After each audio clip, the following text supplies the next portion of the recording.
falme za Bwaya zilianza mnamo karne ya 15 hadi 16. Mfano falme za Karagwe, tuna Wanyambo, Kiziba tuna Waziba, Bugabo tuna Bendangabo, Kyamtwara, Yangiro tuna Banyayangiro, Bukara, Misenyi, kutaja chache. Kilele kilikuwa ni karne ya 18 hadi 19. Ningependa nitaje mambo matatu katika kuinuka hizi falme. Kwanza, mizizi. Mti ukua kwa mizizi, si kwa matawi. Falme hizi zilikuwa na mizizi ya mila nzuri, desturi nzuri, tamaduni nzuri. Hizi mizizi zilisaidia sana, na palikuwepo na tamaduni za kidini. Dini ilikuwa imeingia ndani. Ndio maana unakuta hata majina ya Wahaya mengine sehemu yake ni Mungu. Byarugaba, Byakatonda, Bina Mungu, Taremwa. Yaani ni majina ya watu lakini yanamhusu Mungu. Hii dini ilisaidia sana katika jamii ya Bukoba. Wale wana methali nasema akatanyukwile tikoma. Mti ambao hujaung'oa hauwezi ukakauka. Ule mti bado upo, mizizi bado ipo, mambo yanaendelea. Ndio maana tunaona machifu wetu wako hapa. Naomba tuwapigie makofi. Lakini wazungu walipokuja, Wajerumani walijaribu kukata mizizi na Waingereza.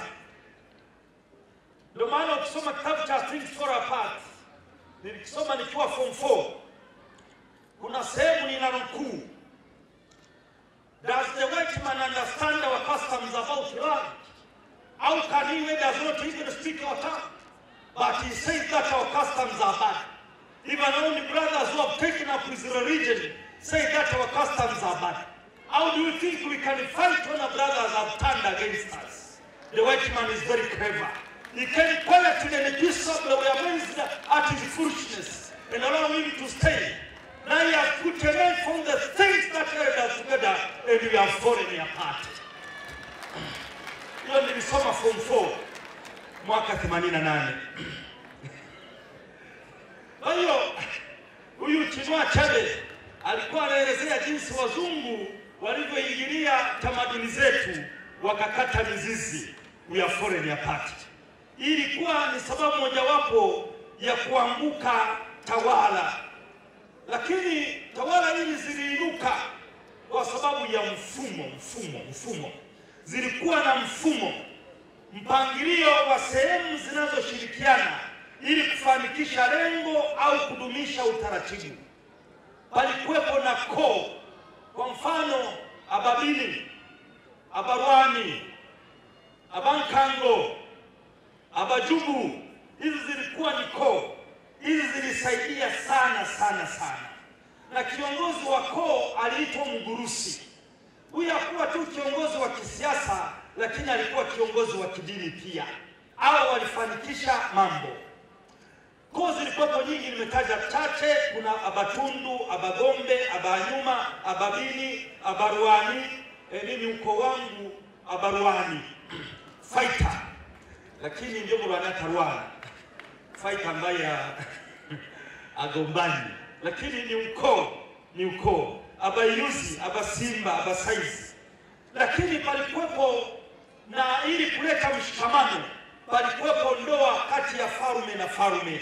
Hizi zilisaidia sana kuleta mshikamano. Lakini watoto walifundishwa mila, desturi na heshima. Palikuwepo na mifumo ya mkisika. Hata kama binti anaolewa, anakaa kwenye kisika, wanamtenga kidogo ili kumfundisha mila na desturi. Ndio mambo yanaenda. Ilisaidia sana. Familia ilikuwa nzima ikihusiana katika kudumisha ubuntu. Anasema Askofu Methodius Kiraiyi, ubuntu iliongoza sana. Ubuntu ndio siku hizi tunaita utu, uliongoza. na familia nzima ilikuwa ikimwangalia mtu kadiri alivyofanya vizuri na alivyothaminiwa zaidi. Wanachama wote walikuwa wasafi, walikuwa wakijaribu kupata taarifa za siri kuhusu wanachama wengine wa familia, ili familia nzima isihuzunishwe na mwanachama ambaye aonyeshi ubuntu kwa maneno na matendo. Walihitaji kulinda kila mmoja kama familia ilikuwa ndio mwingizi enforcer wa ubuntu. Wakati mwanakoo anapofanya tendo la aibu kwa kukosa ubuntu, koo nzima upata stigma ekibembe. Mwisho wa kumnukuu Askofu Methodius Kilaini. Kwa hiyo palikuwa mambo yanayoleta usalama. Jambo la tatu na la mwisho ni usalama. Ni usalama. Hizi falme ziliinuka kwa sababu palikuwepo na usalama. Kwanza, usalama wa chakula. Watu walishiba, watu walikula wakashiba. Ndio maana wawakama walikuwa ni rahisi kuwaongoza. Wakati mwingine kuongoza mtu anayekuwa na njaa ni shida, lakini hawa walishiba sana, na hiyo ikasaidia usalama wa chakula. Na ndio maana umeona tuna aina nyingi za chakula kama ulivyotembea. Hii ni usalama wa chakula, kazi inafanyika. Chakula kilikuwa salama, bora na cha kutosha. Lakini wakama walikuwa na miiko, hawakula kila aina ya chakula. Hapana, kwa sababu chakula kingine kina wanga zaidi. Kwa hiyo walikuwa wanakula aina fulani ya chakula. Wanawake kuna chakula hawakuruhusiwa kula, si kwa nia mbaya. Ukitazama utaratibu wetu ilikuwa ni nia njema.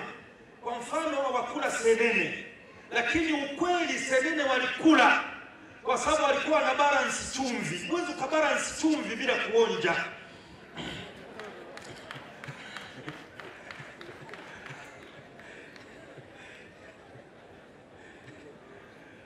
Lazima tujue wazee wetu walikuwa na maana gani na walenga nini. Unaweza ukawalaumu bure, lakini hii ilikuwa ni mifumo ya kusaidia. Kwa hiyo palikuwepo usalama, lakini palikuwepo na usalama wa mazingira.